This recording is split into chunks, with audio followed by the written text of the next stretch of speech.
what happened then was I hopped in my car and I left that place in Portland. I left that job. I left everything. I got so fed up. I just packed up my stuff at the house I was living at, and I moved. I left everything there. I was fed up, and I ended up back in Reno of all places. And I don't know what led me back. Well, the Lord, but to go back to Reno, there was really nothing that good in Reno that I could think of. So I went back to Reno, and I stayed. My parents were still in Reno. I stayed with them for a little bit there, and I tried to cope through life. Just kind of, I was working. I worked at a couple different little bar and grills, and there I wasn't really partying much anymore. I started focusing in music. I was in a couple bands in Reno. Really? What kind of music? It was like heavy metal. Did you have the long hair and all that? No, I didn't have the long hair. No, I didn't have the long hair. It was more like not. Well, you were in a band? Is that it? Yeah. Okay. Yeah. And so we started focusing on music. I was still messing around a little bit with the drugs, but not like where it was. Not heavy. And I was working at different jobs, and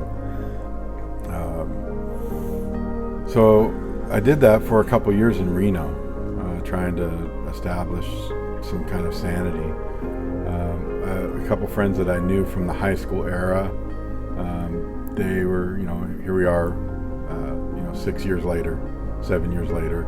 Some of them matured a little bit, some of them didn't, but one thing we had in common was music, and so we had a band there, and we were trying to channel, or I was trying to channel a lot of my anger through music, and that's I think why I went down it was like death metal music. It was really hard to channel that anger, because I had a lot of anger built up. I mean, a heart that's far from God is a heart that's desperately wicked, and it's so true. Like the scripture says, our hearts are wicked, they're deceitful, and so I just channeled it all into music.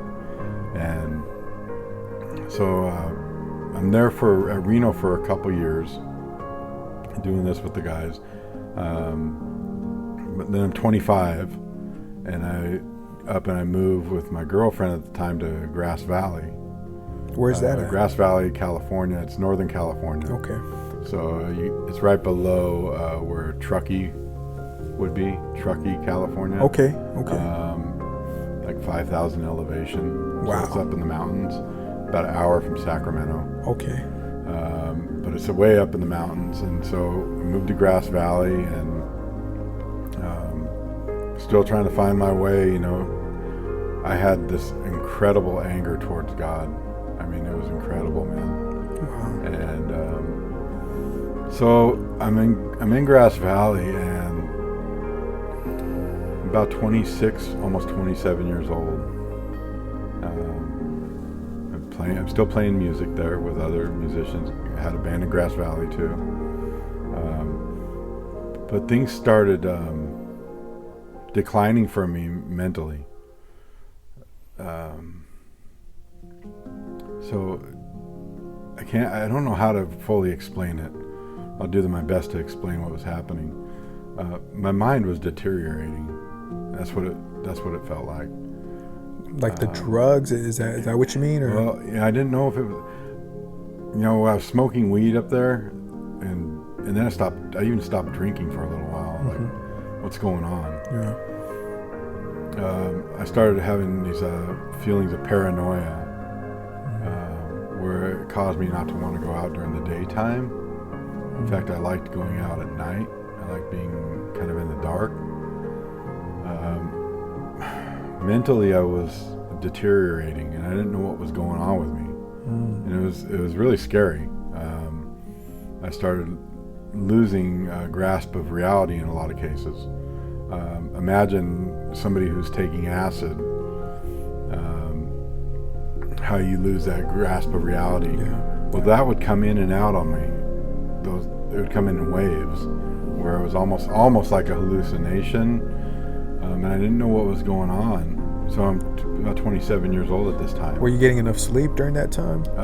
my sleep was definitely sleeping. I mean, I was smoking so much weed. Yeah, when I that was in makes Grass you fall Valley. asleep. Yeah. I slept most of the time. Yeah. No, I was sleeping. Mm. So I started getting worried. I even started laying off the smoking weed, because I was genuinely scared of what was going on.